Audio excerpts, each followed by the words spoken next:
Aujourd'hui, nous allons parler d'une chose que les gens n'arrivent pas toujours à comprendre, c'est la soumission. Dans la Bible, Colossiens chapitre 3, verset 18, qui dit « Femmes, soumettez-vous à votre mari comme il convient dans le Seigneur. Mari, aimez votre femme et ne vous aigrissez pas contre elle. Enfants, obéissez en tout à vos parents, car cela est agréable au Seigneur. Père, n'exaspérez pas vos enfants de peur qu'ils ne se découragent. Esclaves, obéissez en tout à vos maîtres terrestres, pas seulement sous leurs yeux, comme le feraient des êtres désireux de plaire aux hommes, mais avec sincérité de cœur, dans la crainte de Dieu. Tout ce que vous faites, faites-le de tout cœur, de tout votre cœur, comme pour le Seigneur et non pour des hommes, sachant que vous recevez du Seigneur un héritage pour récompense. En effet, le Seigneur que vous servez, c'est Christ. Mais celui qui agit injustement recevra le salaire de son injustice, et il n'y a pas de favoritisme. Ce qu'on veut dire dans la soumission, bien souvent, quand on dit une femme doit être soumise à son mari, elle ne doit pas être l'esclave de son mari. Oui, elle n'est pas l'esclave de son mari. On va expliquer pourquoi la soumission. La soumission, c'est un mot qui se dit soumis, nous sommes sous une mission. C'est-à-dire que nous sommes en dessous d'une mission qu'on doit accomplir. Quelle mission on doit accomplir? C'est la mission de ce que Dieu nous donne à cœur de faire. Nous sommes soumis à donner des colis alimentaires à l'Église. Nous sommes sous la mission de donner des colis alimentaires à des personnes démunies. Pourquoi? Parce que nous sommes soumis à la parole de Dieu. La parole de Dieu nous dit que nous devons aimer nos prochains comme nous-mêmes et pouvoir, aider les autres aussi. Il faut se souvenir de ceux qui annoncent la parole de Dieu. Ils sont soumis à la parole de Dieu. Ils sont soumis à une grande responsabilité de ce qu'ils disent et de ce qu'ils font aussi. Si moi, j'enseigne la parole de Dieu, je suis soumis à la parole de Dieu, mais aussi, je suis responsable de ce que je dis et de ce que je fais, dans la soumission dans le Seigneur. On voit ici aussi, dans les épîtres de Pierre, des instructions d'un ordre très pratique, en rapport avec notre conduite, avec la crainte de Dieu, avec la responsabilité qui est la nôtre de faire le bien avec la foi et avec l'héritage de la sobriété.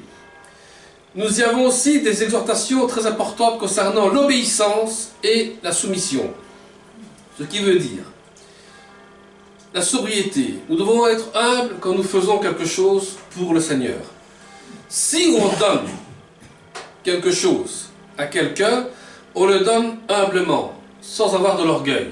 C'est-à-dire qu'on ne peut pas dire, tu vois, moi je fais ces choses-là, moi j'hérite de ces choses-là. Non, ce n'est pas ça. Nous sommes appelés à être humbles devant Dieu, être humbles devant les autres aussi.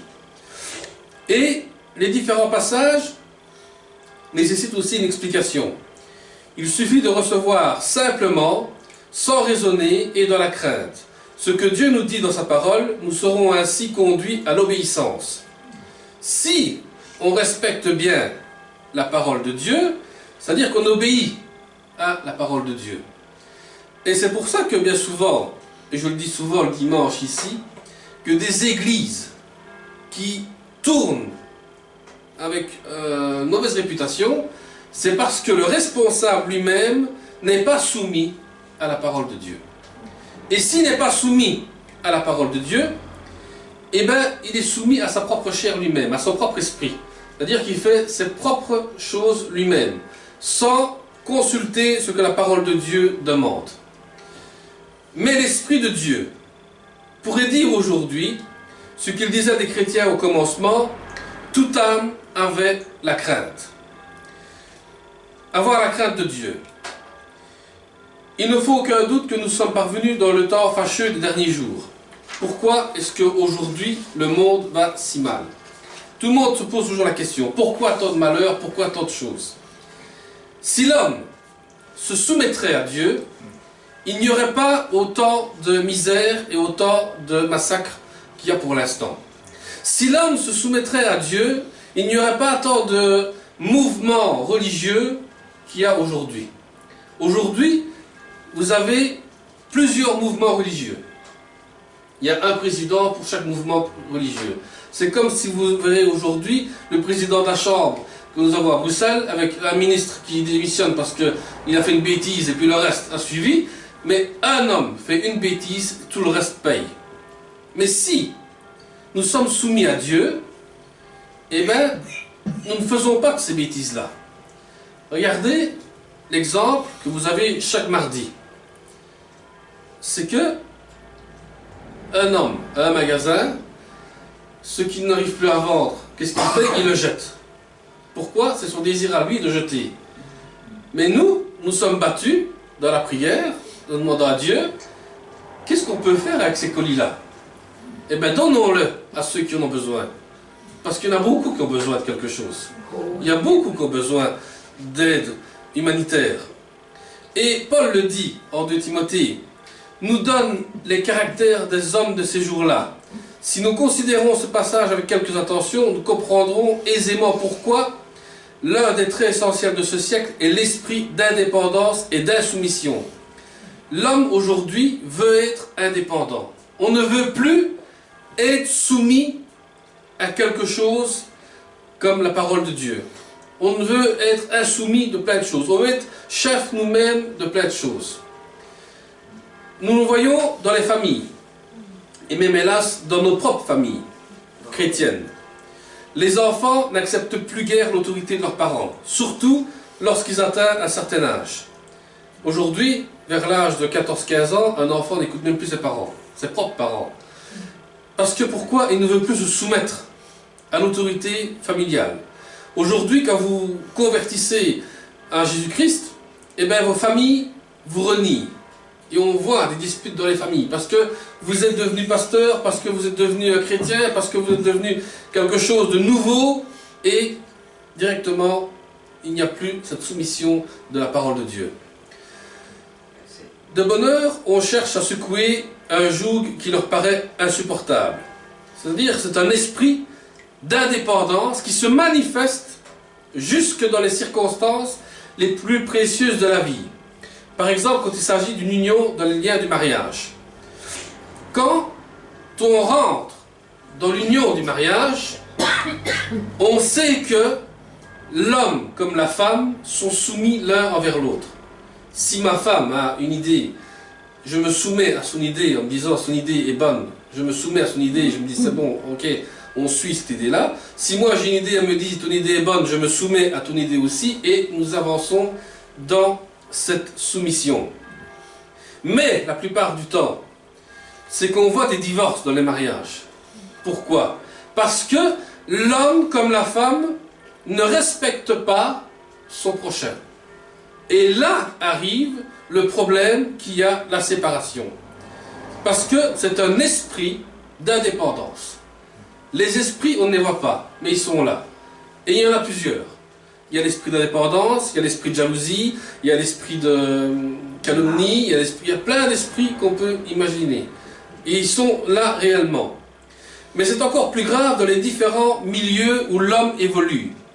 Parce que l'insoumission conduit à toutes les formes de l'agitation sociale, et souvent à la révolte qu'on déclare.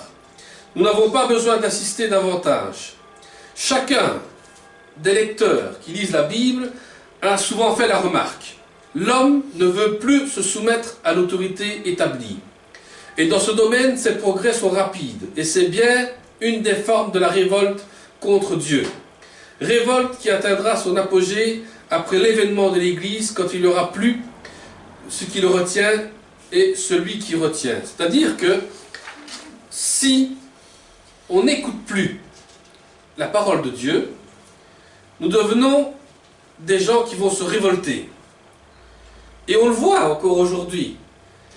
Nos gouvernements, malheureusement, qui ne sont pas soumis à l'autorité de Dieu, font des bêtises humaines qui amènent au peuple à devenir des rébellions, à devenir des rebelles. On devient rebelle contre notre propre gouvernement. Pourquoi? Parce qu'ils nous prennent tout, parce qu'ils veulent tout. Mais si ils feraient comme les Américains, ils se soumettent à l'autorité de la Bible, vous allez voir que les choses changeraient. Que chacun aurait ce dont Dieu a donné. Dieu donne gratuitement et nous recevons gratuitement.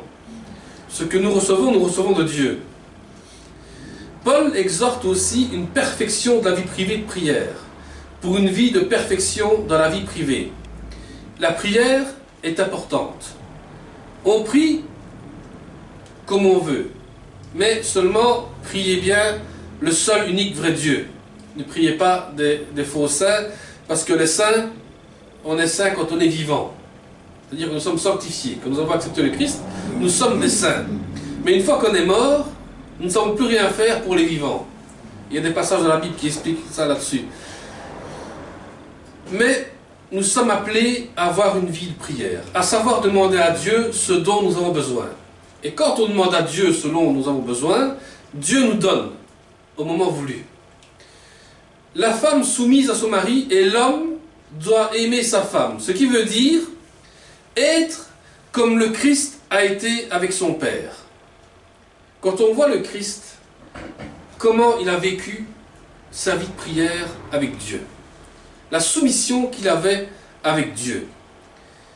Il aimait le peuple avec qui il était. Ce n'étaient pas des riches, ce n'étaient pas des rois, c'était des gens qui étaient pauvres, des gens qui avaient besoin d'entendre la parole de Dieu et d'être nourris aussi par de la nourriture physique aussi. C'est ça que nous faisons aussi le dimanche, que nous faisons aussi le mardi et le vendredi aussi, de vous nourrir spirituellement et ensuite vous nourrir physiquement aussi. La soumission n'est pas un acte d'infériorité, mais l'homme est le président de la famille et la femme est la vice-présidente. Ce qui veut dire que l'homme représente la famille et la femme est celle qui dirige la famille. Là, c'est une différence. Ce n'est pas l'homme qui dirige la famille. L'homme montre qu'il est le président d'une famille. Il représente la famille. Mais la femme est celle qui gouverne la famille. Vous comprenez la différence qu'il y a? C'est ça que la femme doit être soumise à son mari. Parce qu'il faut que le couple montre qu'ils sont un couple idéal, un couple qui montre qu'ils sont ceux qui savent diriger leur propre famille, qui savent diriger leurs propres enfants. Montrer que nous sommes un couple fidèle. Comme se soumettre au gouvernement. Oui, d'accord, on se soumet au gouvernement, mais si le gouvernement se soumet aussi à Dieu. Parce que si nous laissons rentrer des choses impures dans le gouvernement, nous sommes tous aussi dans l'impureté avec eux. Si on laisse rentrer, excusez-moi d'expression, mais si on laisse rentrer l'homosexualité dans le gouvernement, nous sommes tous soumis à l'homosexualité.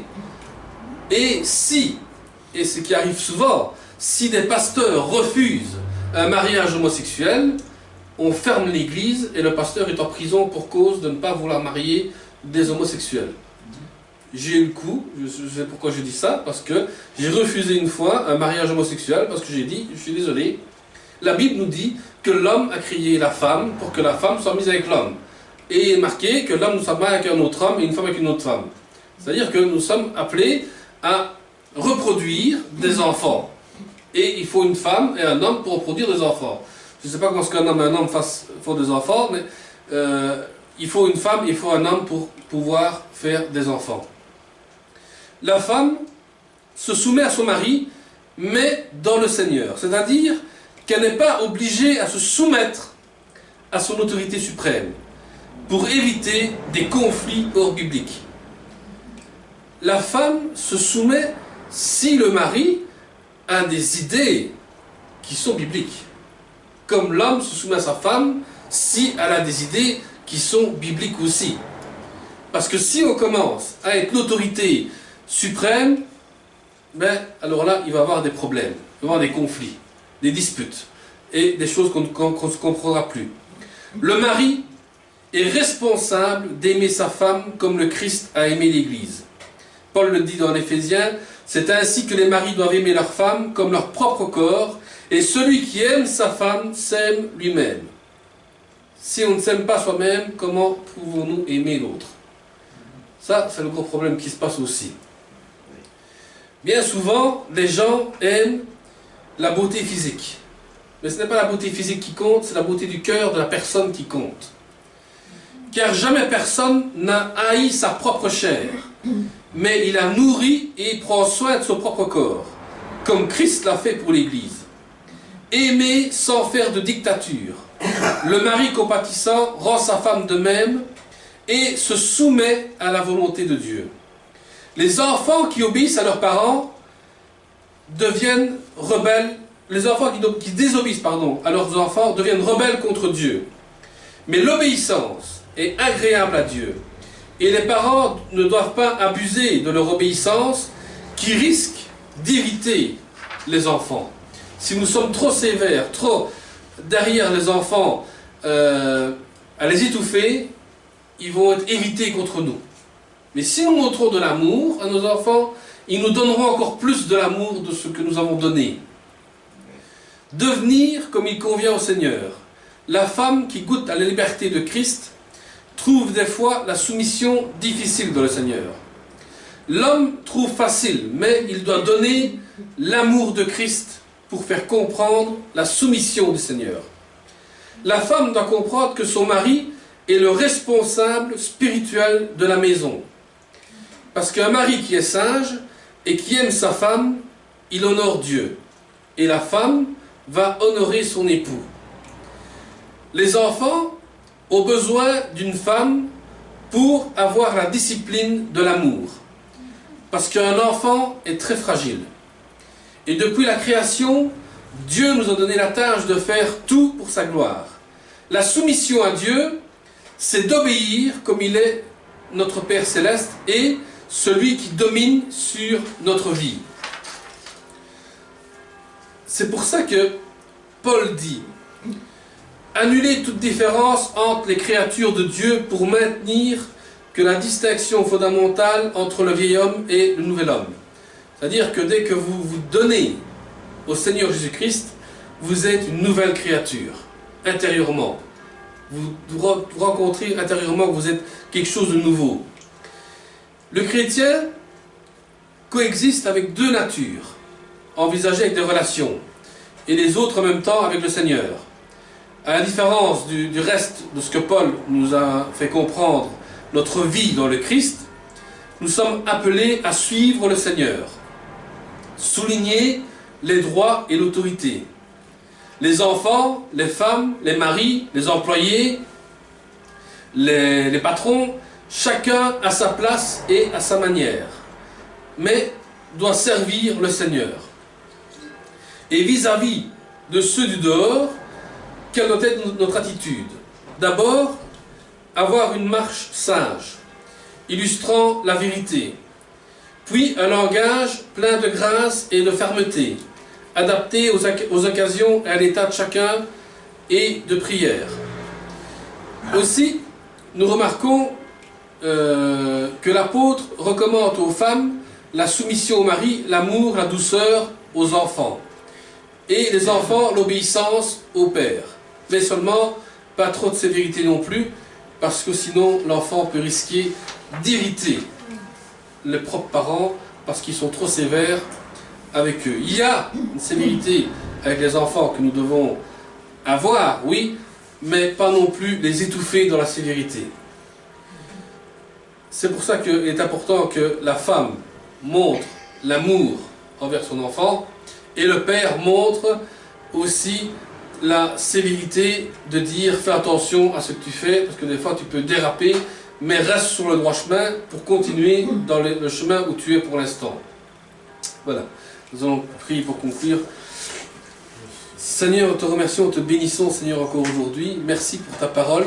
Merci pour ceux qui ont écouté, Seigneur, et que tu puisses encore aujourd'hui nous parler à travers cette parole et nous faire comprendre que nous sommes soumis en ton nom, Seigneur, et non pas soumis seulement qu'aux hommes. Mais que la soumission, Seigneur, c'est une parole d'être pris pour la mission que tu nous accordes. Que chacun de nous, Seigneur, puisse comprendre c'est quoi le vrai amour que tu nous as donné. Que chacun, Seigneur, puisse trouver encore une fois cet amour entre chacun, Seigneur, et que cet amour puisse durer éternellement aussi. Nous remettons tout entre ta main dans le nom de Jésus-Christ. Amen. Amen.